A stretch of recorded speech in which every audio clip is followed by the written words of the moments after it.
Well, good evening and welcome back. Delmarva, a Cambridge man has been sentenced to 10 years in prison for enticement and coercion of a minor to engage in sexual activity. 74-year-old Richard Wesley Robinson was sentenced Friday to 10 years in federal prison, followed by 25 years of supervised release. According to his guilty plea in the summer of 2018, Robinson communicated with a 12-year-old boy using mobile phones and the internet to arrange a meeting for sexual activity. Now, Robinson met the victim at a park in Easton where he engaged in sexual activity with the child. Officials say he then used his cell phone to document that sexual abuse. The case was brought as part of a Project Safe Childhood program that's a nationwide initiative to combat the growing epidemic of child sex abuse.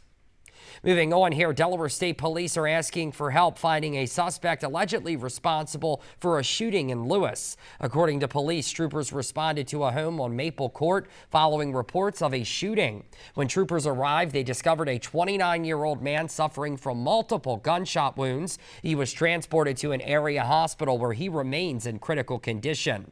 Police have identified 18-year-old Lewis Cameron of Hyattsville as a suspect in this shooting, and they're still actively searching for him. Police are urging anyone with information on the whereabouts of Cameron to call Detective Sapo at 302-741-2729.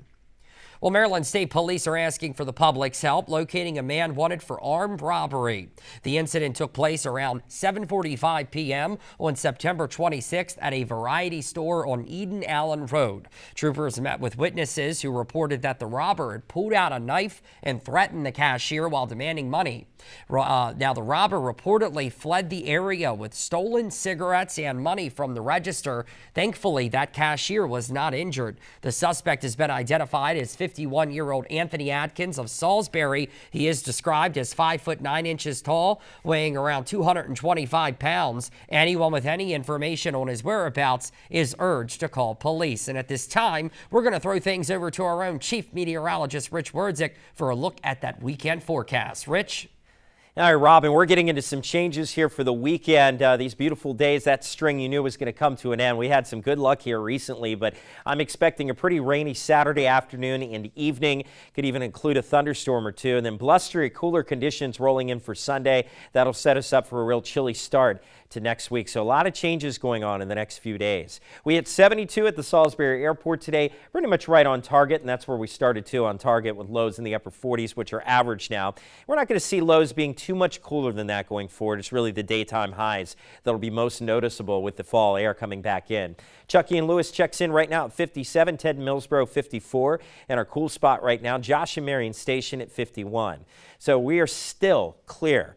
After a sunny day, you wouldn't think by looking at the sky at any point going into the evening that we would have any sort of weather coming in our direction. This time of the year, fall, much like in the spring, a season of transition, that's when you have a lot of movement with these storm systems. So they tend to race in real quick. And thankfully, though, for us, we'll also leave real quick once it does bring us some of that rain tomorrow. There's that area of low pressure. It's still well out toward Iowa at this point, but it's wasted no time heading in our direction. Look at the timestamp. This is through the weekend into early Sunday morning as that storm will leave the coast. We can get down a little closer and time the rain by the hour.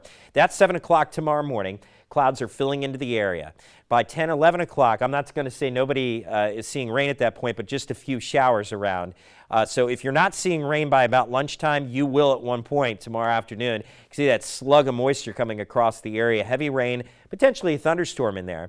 And then another round of rain after things stop for a little bit. So this is going to be kind of on and off as we go into the later evening. But that's 11 o'clock.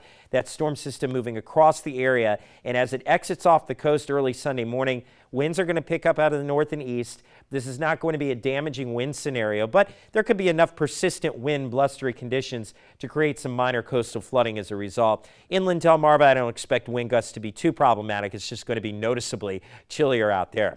In the upper air pattern, several thousand feet up after that cold front moves through, is also going to support a continuation of cool air kind of spilling into the area through the first part of the week into Monday. For tonight, mostly clear skies will settle back into the upper 40s and low 50s.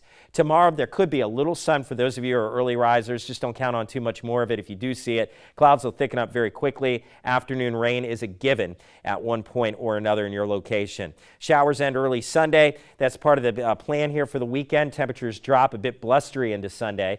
And then on Monday, just a cool day, 61, but the sun returns. A couple showers possible again on Tuesday.